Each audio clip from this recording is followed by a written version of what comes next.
Okay, finally we're going to talk about conventions. When it comes to the 6 traits of writing, this would be the last one that you use. Not because it's the least important. To the contrary, this could be one of the most important and the most effective in getting good grades. However, you want to wait until the very end because a lot of times your essay changes throughout the writing process to a point where if you're fixing spelling or a grammar mistake on the rough draft, well, that sentence may not make it to the final draft anyway. So, you don't want to waste your time. But at the end, this is what you do during the proofreading draft, and it's super important if you want to get good grades. Okay, now, most of the information in here comes from this 6+1 condensed 5-point 3 through 12 writer's rubric called the One Pager, and it's copyrighted in 2010 by Education Northwest. So, conventions. Here's the actual definition.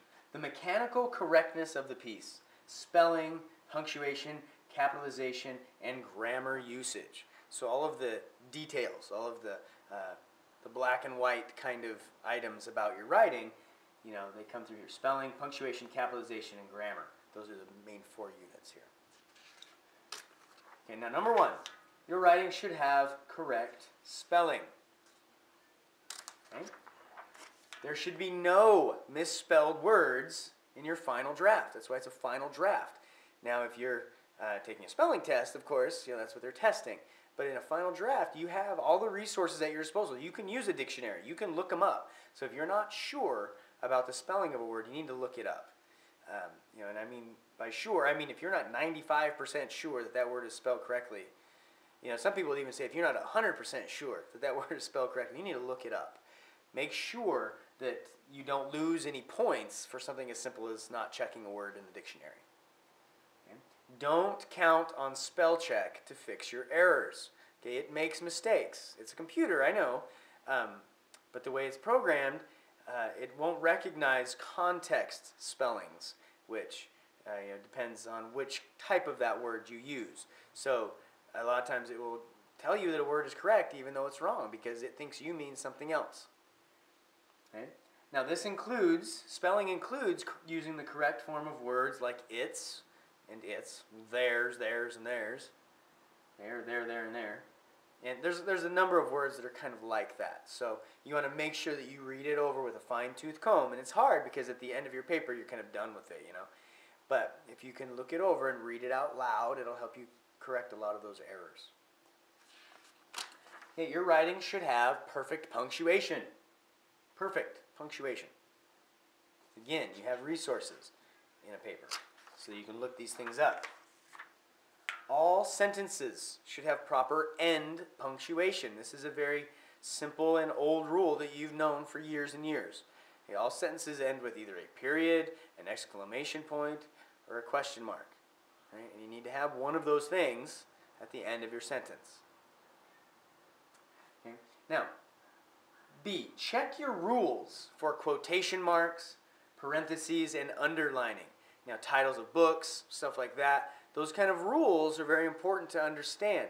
Now, typically, and this is a general rule, if something is published on its own, like a book or a magazine, then that would be underlined. If it's published as something, or as part of something larger, like a chapter in a book, or an article in a magazine, or a poem in a collection of poems. Those have quotes around them. Now that's typically the rule, and that's the rule right now that we go by here at this school. You can always look up in style guides for MLA, or whatever style that your teacher is requiring of you. But make sure that you know those rules. You can ask your teacher. Usually we'll be able to tell you kind of what you're supposed to do there. And then apostrophes and commas are important. You need to use them. Okay, so you need to know the rules behind them, because you can take a great paper and make it a pretty poor paper just by doing this stuff wrong. If you spent all that time on content and whatnot, you need to spend the time on the little details like that so it doesn't take away. Okay, 3. Your writing should have perfect capitalization. Perfect capitalization. Some of these get tricky, but I think you can do it. And here's the rules. All sentences begin with a capital letter. That's an easy one. All proper nouns and proper adjectives, when they're used, begin with a capital letter. Now, quotations, anytime you quote something from a book or from a poem or a novel or whatever, they often begin with a capital letter. If they do begin with a capital letter, the section that you're quoting, then you need to start that with a capital letter as well, even if it's in the middle of a sentence. Now, you need to check your source, because some poets, E.E. Cummings comes to mind, a lot of times they don't use capital letters, so you want to quote it exactly the way it appears in print. Okay? So make sure that you double check. Now, your writing should have perfect grammar usage. We're going to talk about what those mean, what some examples of grammar usage. Some commonly missed things. Okay? Make sure that you use the correct form of the words you choose. A lot of words have an adjective form and a noun form, and some even have like a verb form. Okay, you need to make sure that you use the correct one. Also, something that's very important throughout an essay is your verb tense needs to remain the same throughout the paper.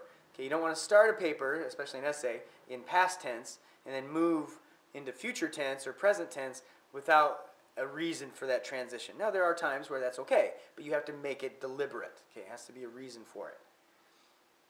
Now, your verbs should always agree with your subject. That's called subject-verb agreement, strangely enough. Make sure that you got that down. Okay, check those, because sometimes they don't make sense if you don't have the agreement. Okay? Sentences should not end with prepositions.